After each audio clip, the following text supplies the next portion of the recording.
Welcome back, ladies and gentlemen, and we're joined here tonight in the studio by Dr. Batran, the political and technological foresight expert and also a board member of the Egyptian Red Crescent. Dr. Batran, thank you very much for joining us this evening. Always a pleasure. Pleasure is ours, Dr. Batran. First off, before we start talking about Gaza, now the President actually met today with the South Sudanese President Salva Kiir. They talked about the situation in South Sudan and how to foster and strengthen the political, economic and military cooperation as well between both countries. Now, our southern neighbors, how are we going to deal and what can Egypt do to help the situation and the conflict really taking place there? The Egyptian-Sudanese relationship has been integral and historic, to say the least. We have been not only friends, but we have been part of the same family for many, many years and many generations. The previous king of Egypt was king of Egypt and Sudan, and post that we have the Nile as an integral as well vein that really gives us both life. So the relationship between our Sudanese neighbors has been extremely important to both of us. The meeting today has, of course, discussed between the two leaders and during their press conference with the presence of ministerial presence from both countries. Of course, the issues of northern Sudan and the political upheaval that has been going on over there, and definitely the issue of the Nile, which is again our vein of life to both countries, has been raised, and the support. The Egyptian president has maintained the Egyptian support to our Sudanese neighbors and family, to maintain brotherly support and integral support for their development, for their growth, and for their peace. And this is part of always of Egypt's message to the world. Egypt is always a country that supports peace, whether be it in Sudan or anywhere else in the world, and I know the questions are coming there. And again, our president in the morning emphasized the importance of the international treaties and the international conventions that should be maintained within Sudan, northern Sudan, and within our Sudanese, with our Sudanese South Sudan neighbors, and within the issues of the Nile as well. So the concepts of we endorse rational peace and we endorse cooperation within the international norms and standards is an extremely important starting point for many of our outside international and also internal steps for decision making. Well, as you've mentioned, they did discuss the situation with the Nile waters and obviously the Ethiopian Renaissance Dam. Now the whole world and this whole region is now focused on what's taking place in Israel, within the Gaza Strip between the Palestinians and the Israelis. But is there some sort of a direct or indirect relation that both files are connected?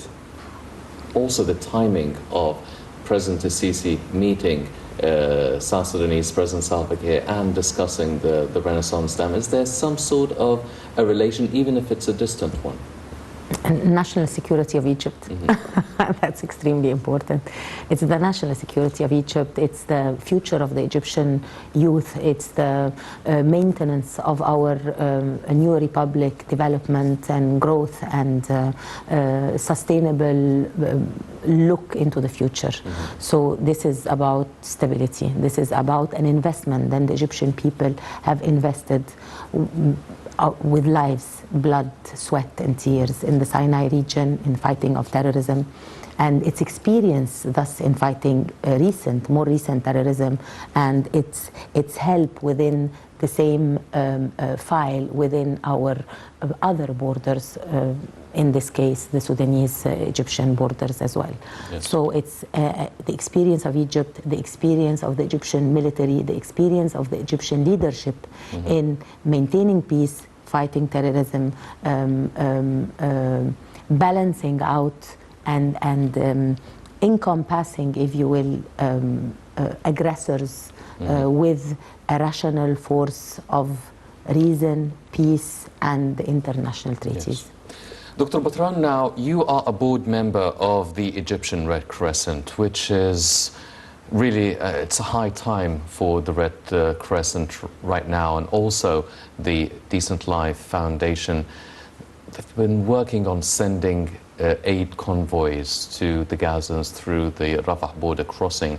How integral and how critical has the Red Crescent been in really transferring aid, medical aid, food supplies, water, everything to our brothers in Gaza, and also how much pressure has been applied on the Red Crescent along with other civil society organizations and the Decent Life Foundation?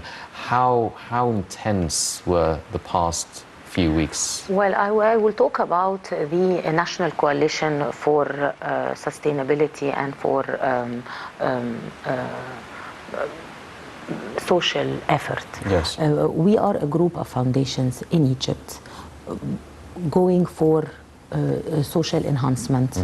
And the fact that Egypt, I have to put on the table a few numbers, because numbers, they never lie. You can always go back to endorse your numbers from the sources and so on.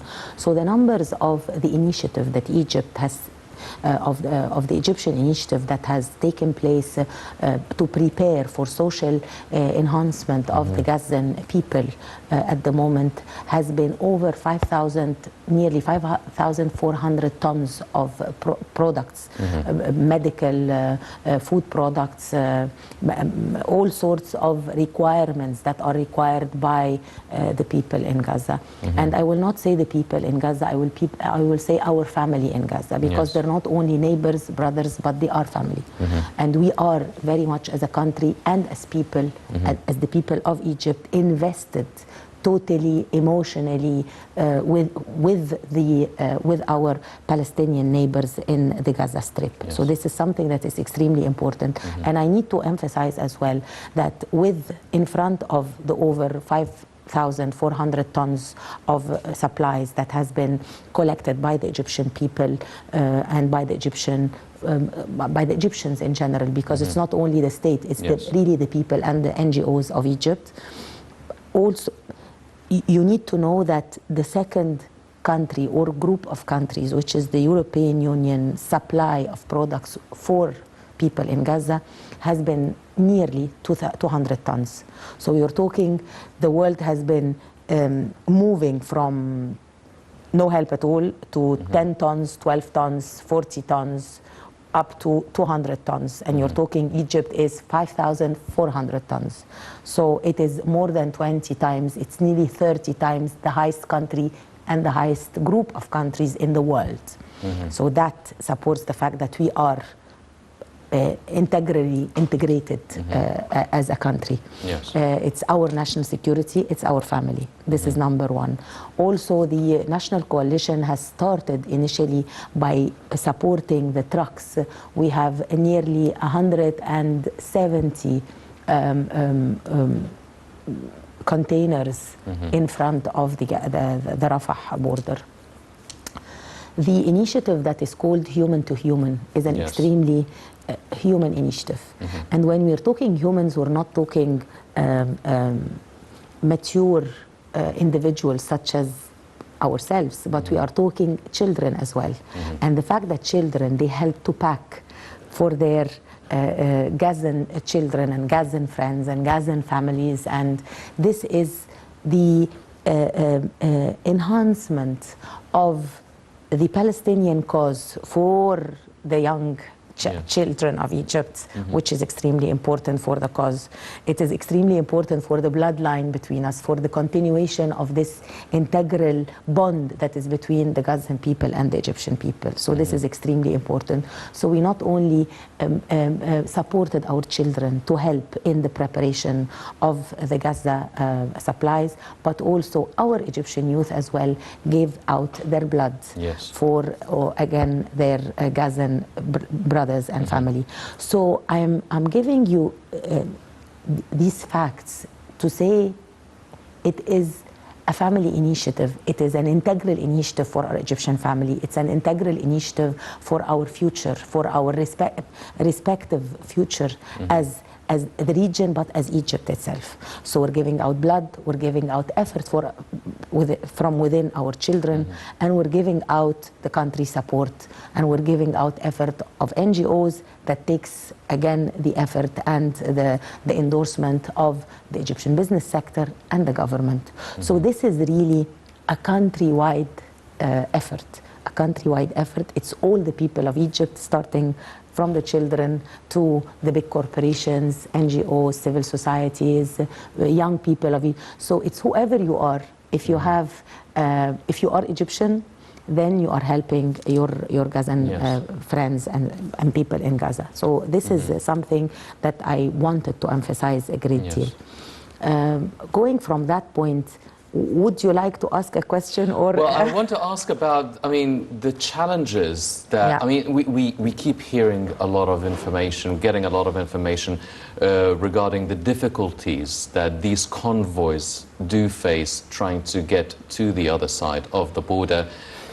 Fuel's not really allowed. Is there a certain limit on the number of convoys and trucks traveling from one side of the Rafah border crossing to the other?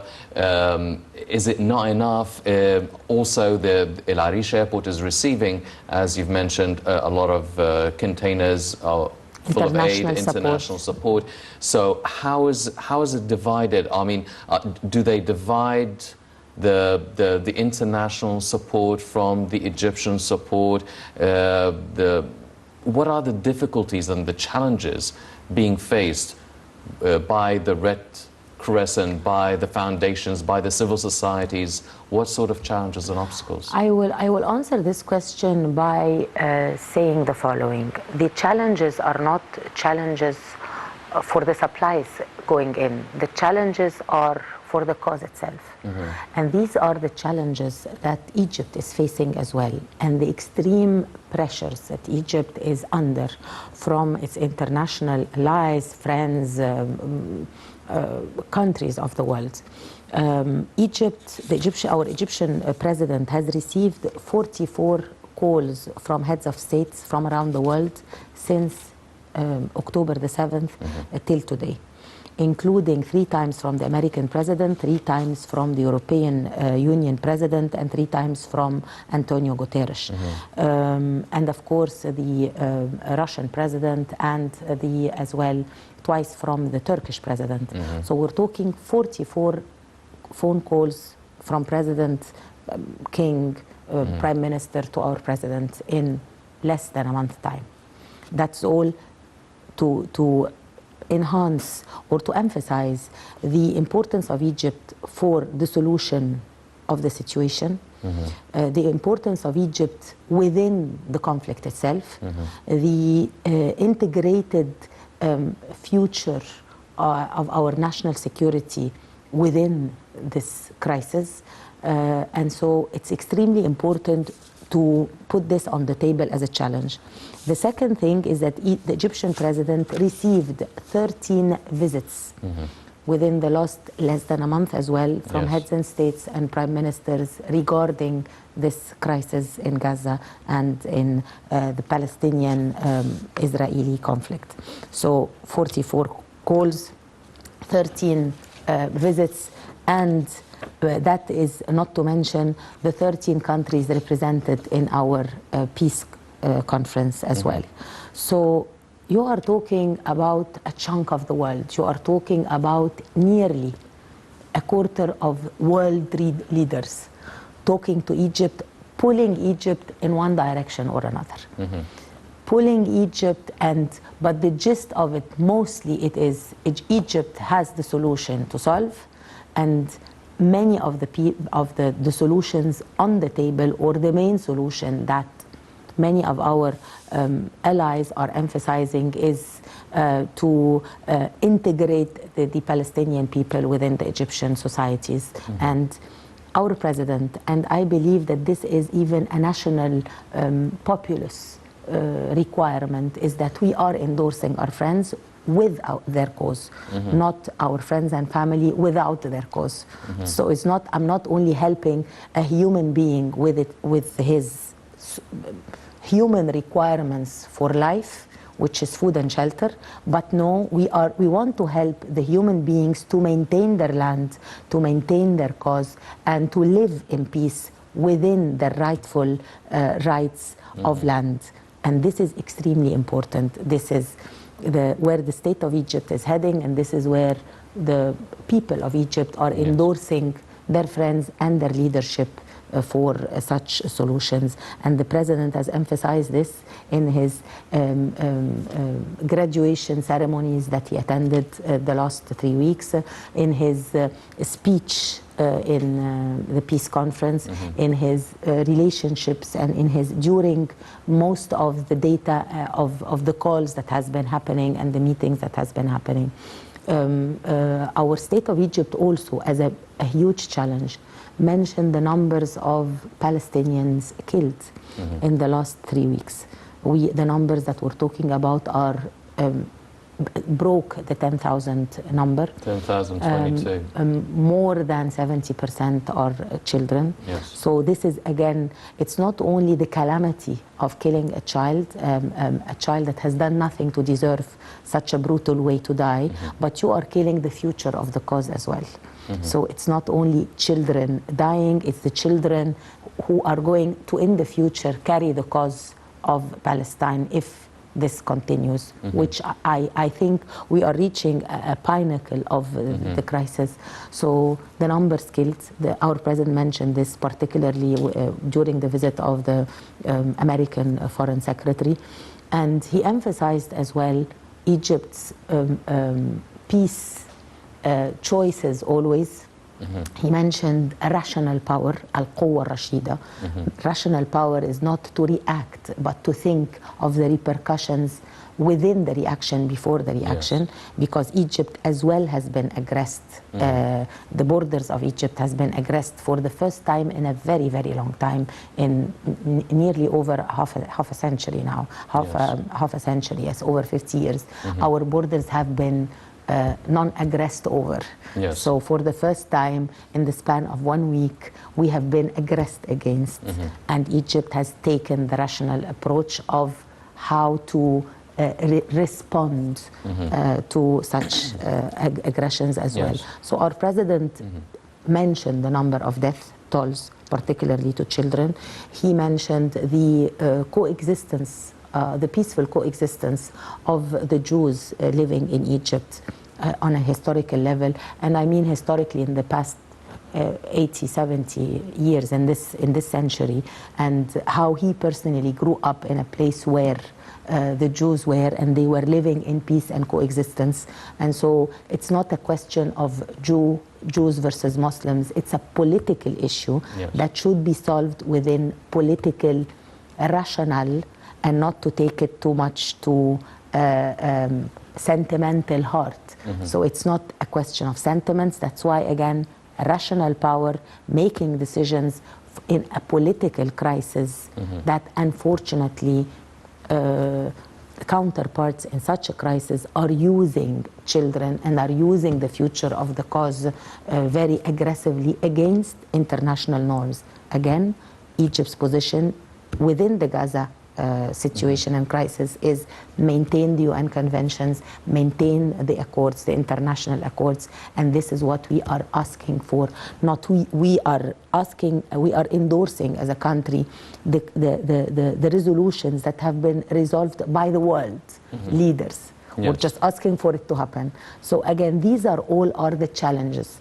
And I will wrap it up by mentioning again the number of heads of states calling our head of state, coming to visit Egypt. It's Yes.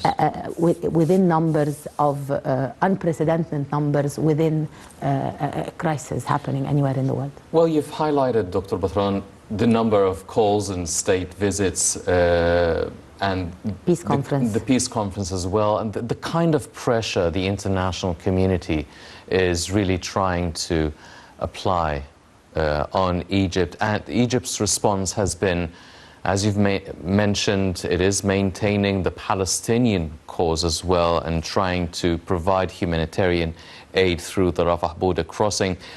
And Egypt has been able to withstand such pressure for about a month now. How long do you think Egypt can withstand this pressure? And at the same time, is there another way as well? Is there another route for trying to solve this crisis? Because Israel's made it a point that a ceasefire, a total ceasefire is an option that it is not on the table. However, the US has mentioned, well, maybe humanitarian pauses is an option. So what kind of diplomatic or political maneuver that Egypt can actually try and offer to ease and halt this sort of conflict? Well, I don't want to predict the Egyptian movements. I don't want to start by getting the rabbit out of the box, if you will.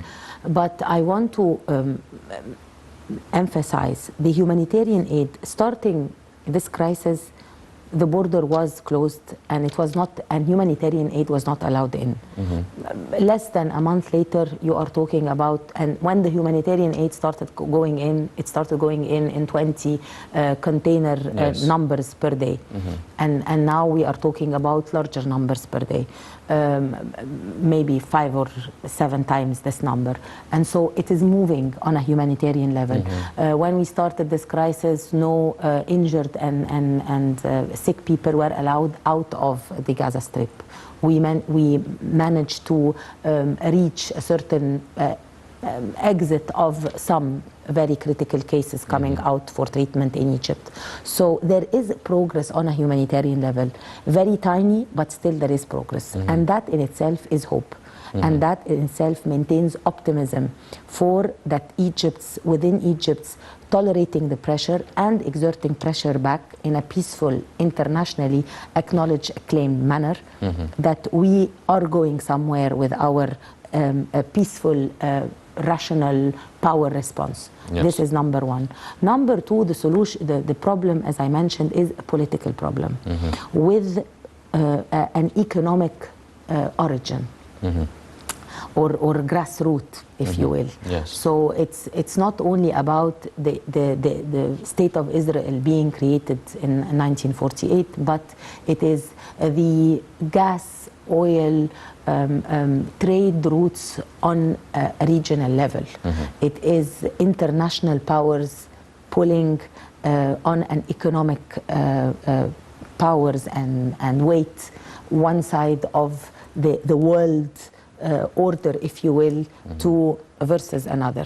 It is the shifts of the international powers of the world from west to east, and it's the power of the China-US east-west kind of power for the next century. And so Egypt is within this crossroads. It is economic in origin, it is political in aspect, if you will. It's geopolitical because of our situation on a geographical level, and if we're talking trade routes, so it's geographical. And so it's really a very complicated, intrinsic crisis that really needs, again, rationale from a country such as Egypt that is in the midst of all of this, in the midst of the economic, in the midst of the political, in the midst of the humanitarian, and in the midst of the geographical. So we are in the really in the middle of the crossroads of the whole layers of the several layers of the situation. Egypt needs to maintain this. We need the support of all our friends that are supporting us to maintain the future of the Egyptian people, the values of our new republic, the values of peace, rational power, development, optimism in the balance of using all of our local strengths and local issues and powers to balance out any pressures that we are having that would like to take Egypt away from its line for, again, the future of its Egyptian people, to really reap the success of all the building and infrastructure and projects and growth that has been happening in Egypt for the last decade. So it's really, Egypt doesn't have a way out. It's a situation of, the sea is in front of you and the enemy is behind you. Yes. So it's, again, I really trust very much in rational leadership, rational power of our leadership and our army, and in the faith that the world is talking about. Yes. The faith that has been emphasized by by the Gaza people, and they're showing the world how much they keep Allah in their hearts, and they maintain and go through their crisis in strength. And Rabbina and Allah is there for everybody to help us all, to help the region, to help sincere, diligent people who work hard and have ikhlas and have diligence to get out of this crisis in peace, prosperity, and optimism, inshallah. Well, ladies and gentlemen, we have been sending aid convoys through the Rafah border crossing, but also we have been receiving a lot of the injured Palestinians into our hospitals in northern Sinai. And our Minister of Health, Khaled Abdul Ghaffar, held a press conference from El Arish Hospital stating the number, at least 40 to 50 injured Palestinians are being treated within the Egyptian North Sinai Hospital. Let's check out this report and we'll be right back.